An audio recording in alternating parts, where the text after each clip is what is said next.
So hello friends, welcome to your channel. मेरा नाम है Deepika Singh. So you know very well कि हम लोगों ने बीएड की सीरीज स्टार्ट कर रखी है, जिसमें हम लोग सेमेस्टर फर्स्ट पढ़ा रहे हैं स्टार्टिंग से आपको, और जिसमें हमने कोर्स नंबर 101 स्टार्ट किया है सबसे पहले, जिसका नाम है एजुकेशन इन इंडियन पर्सपेक्टिव। अब इसका जो है हम लोगों ने यूनिट फर्स्ट स्टार्ट किया था, जिसका अब लास्ट टॉपिक रह गया है, और आज हमारा फाइनली यूनिट फर्स्ट जो है कंप्लीट हो जाएगा। तो इस टॉपिक को, इस यूनिट को अच्छे से समझने के लिए, जो इस यूनिट का लास्ट टॉपिक है उसे अच्छे से समझने के लिए आप इस वीडियो को स्किप मत कीजिएगा, इसे एंड तक जरूर देखिएगा अगर आप लास्ट टॉपिक अच्छे से समझना चाहते हैं। तो चलिए शुरू करते हैं हम आज का लेक्चर।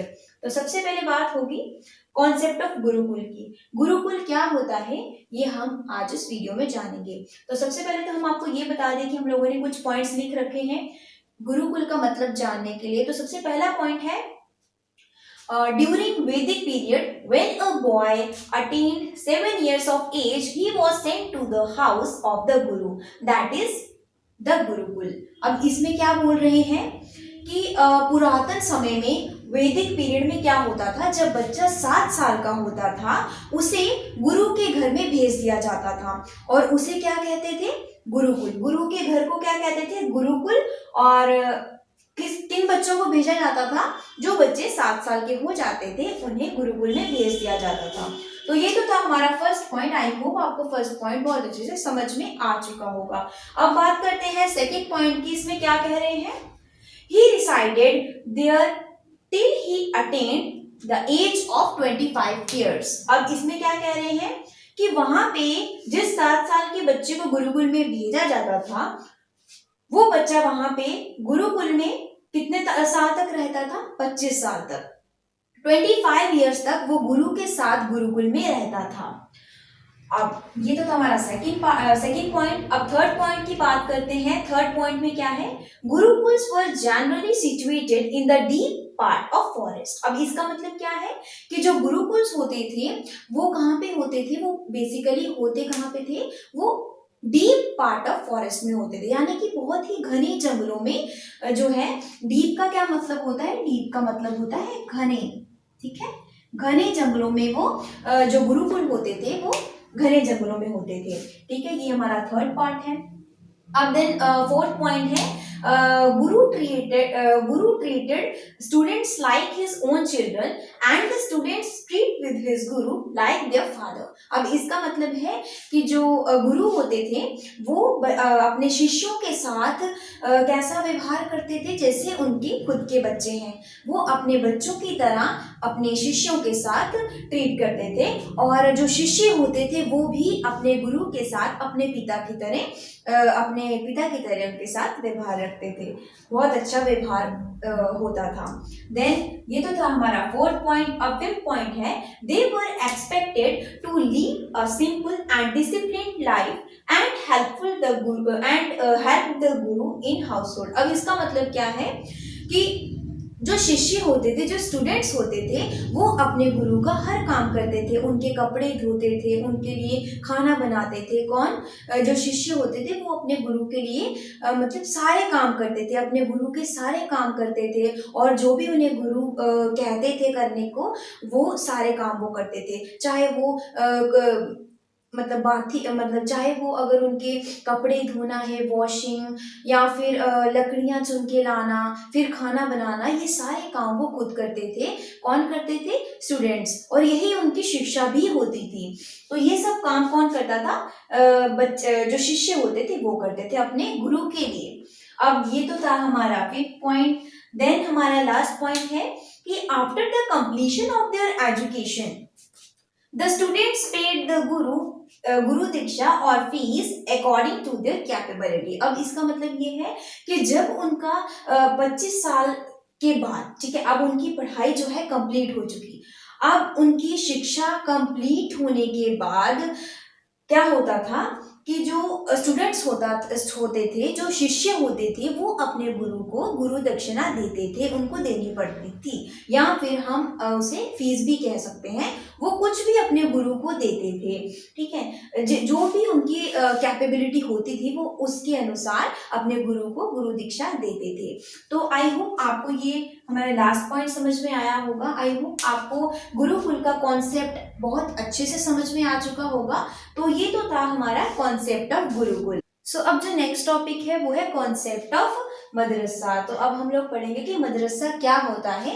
तो इसे भी हमने कुछ पॉइंट्स में लिख रखा है। तो पहला पॉइंट जो है वो है madrasa is an Islamic college literally a place of instruction, specially instruction in religious law. अब इसमें क्या कह रहे हैं कि मदरसा क्या होता है, ये बोल रहे हैं कि मदरसा वो जगह होती है जहाँ पे इस्लाम धर्म के बारे में इंस्ट्रक्शंस दी जाती हैं।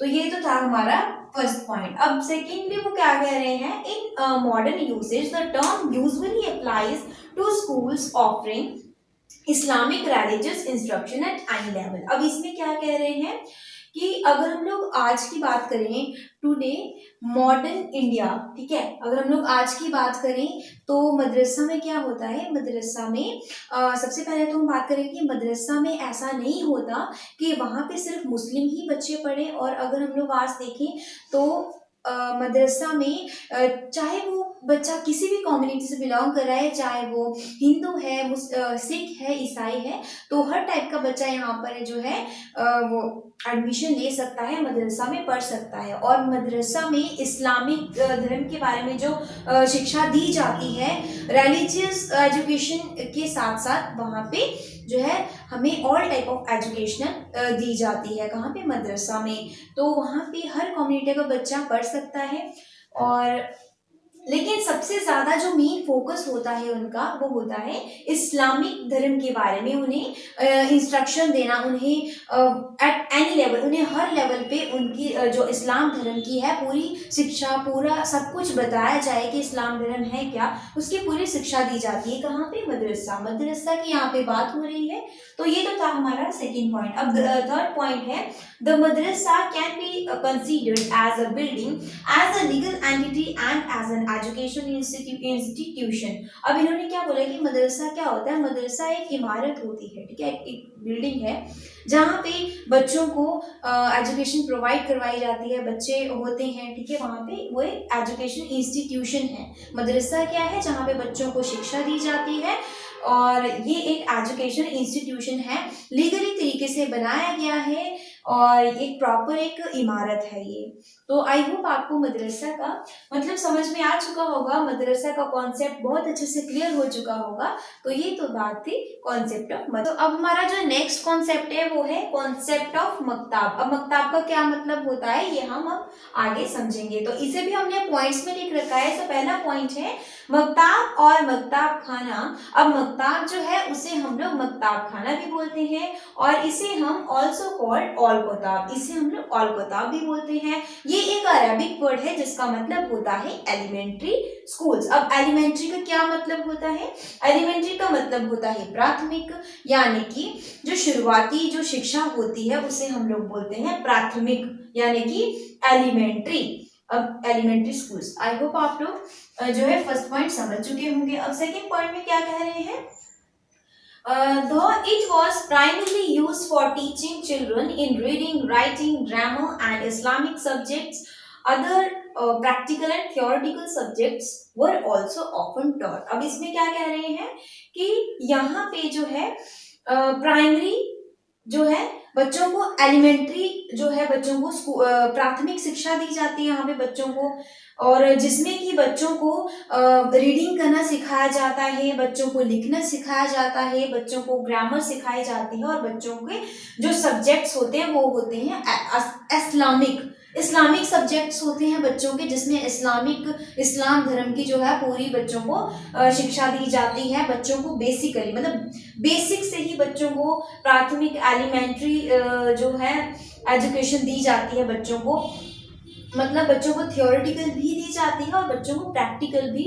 जो है बच्चों को समझाया जाता है, बच्चों को पूरी शिक्षा दी जाती है। इसे हम लोग बोलते हैं क्या बोलते हैं इसे, मक्ताब। तो मक्ताब आप समझ चुके होंगे कि मक्ताब में किस तरह की शिक्षा दी जाती है। यहाँ पे इस्लामिक जो है सब्जेक्ट्स पढ़ाए जाते हैं, बच्चों को एलिमेंट्री एजुकेशन दी जाती है। तो आई होप आप इस्लामिक जो है आप लोग मक्ताब का मतलब समझ चुके होंगे। सो अब हमारा जो लास्ट टॉपिक है वो है missionary schools and residential schools. So missionary schools क्या होते हैं और रेजिडेंशियल स्कूल्स क्या होते हैं वो हम अब जानेंगे। तो सबसे पहले हम लोग बात कर लेते हैं मिशनरी स्कूल्स के बारे में। हमने कुछ पॉइंट्स लिख रखे हैं। सो पहले पॉइंट में क्या बोल रहे हैं कि मिशनरी स्कूल कैसे होते हैं। A missionary school is a religious school originally developed and run by Christian missionaries. अब इसमें क्या कह रहे हैं कि जो मिशनरी स्कूल्स होते हैं उसमें क्या होता है, उन स्कूल्स में धार्मिक शिक्षा जो है दी जाती है बच्चों को, और ये चलाए जाते हैं किनके द्वारा, क्रिश्चियंस के द्वारा। तो ये तो था हमारा फर्स्ट पॉइंट। और अब सेकंड पॉइंट में क्या बोल रहे हैं, the missionary school was commonly used in the colonial era for the purposes of westernization of local people. That means कि जो मिशनरी जो स्कूल होते हैं वो कॉमनली वो कहाँ किस एरिया में होते हैं, होते तो वो लोकल एरिया में है, कॉलोनियल एरिया में होते हैं वो। और उनका मेन जो उद्देश्य होता है, जो मेन पर्पस होता है उनका मिशनरी स्कूल्स का, वो ये होता है कि वो लोकल स्टूडेंट्स में, लोकल पीपल में वेस्टर्नाइजेशन डेवलप करें, वेस्टर्नाइजेशन लाए। तो ये तो था हमारा सेकंड पॉइंट। अब थर्ड पॉइंट में क्या कह रहे हैं, these may be day schools. अब जो मिशनरी स्कूल्स होते हैं इन्हें हम दिन के स्कूल्स भी कहा जाता है, यानी कि ये स्कूल्स जो है दिन में ही ओपन रहते हैं, रात में ये स्कूल्स नहीं चलते। इनमें सिर्फ दिन में ही एजुकेशन प्रोवाइड करवाई जाती है बच्चों को।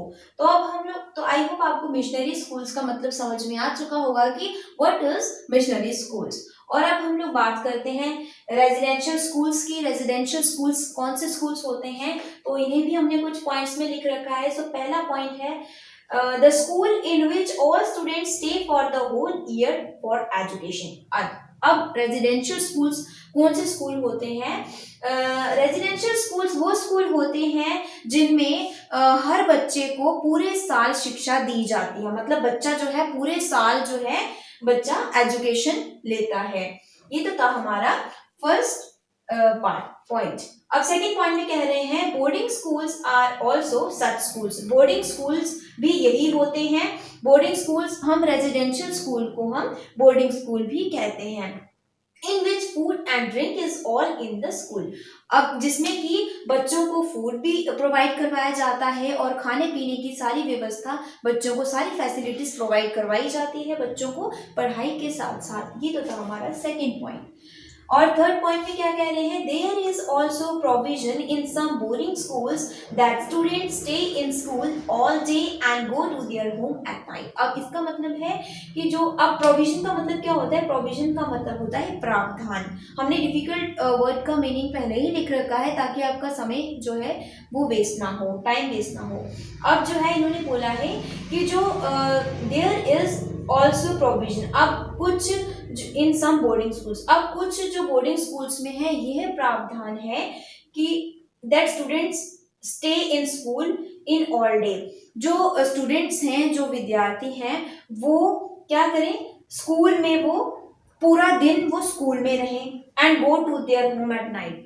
वो दिन भर स्कूल में रहें और जब रात हो वो घर चले जाएं। मतलब इन्होंने बोला है कि कुछ बोर्डिंग स्कूल्स में यह भी प्रावधान है कि दिन में ही वो बोर्डिंग स्कूल्स ओपन रहते हैं, दिन में ही उनको जब दिन में स्कूल वो ओपन होते हैं वहाँ पे उनको फूड भी दिया जाता है, ड्रिंकेबल थिंग्स जो दी जाती हैं वो दी जाती हैं, खाना पीना और पढ़ाई उनको दिन में सब कुछ उन्हें प्रोवाइड करवाया जाता है। बट उन्हें जो है एट नाइट उन्हें घर में भेज दिया जाता है। तो ये तो था हमारा मिशनरी स्कूल का मतलब, और रेजिडेंशियल स्कूल्स कौन से स्कूल होते हैं। आई होप आपको मिशनरी एंड रेजिडेंशियल स्कूल्स के बारे में बहुत अच्छे से समझ में आ चुका होगा। सो फ्रेंड्स, ये तो था हमारा आज का लेक्चर। तो आज हमने कोर्स नंबर 101 का यूनिट फर्स्ट कंप्लीट कर चुके हैं। तो आई होप आपको ये वीडियो, ये लेक्चर बहुत अच्छे से समझ में आ चुका होगा। और अगर आपको ये वीडियो अच्छा लगा है तो आप इस वीडियो को लाइक ज़रूर करें और अपने उन दोस्तों को ज़रूर शेयर कीजिएगा जो दोस्त आपके बीएड कर रहे हैं या करने वाले हैं। और अगर आप इस चैनल पे नए हैं तो इस चैनल को सब्सक्राइब ज़रूर कीजिएगा। So friends, thank you so much. Bye bye, take care.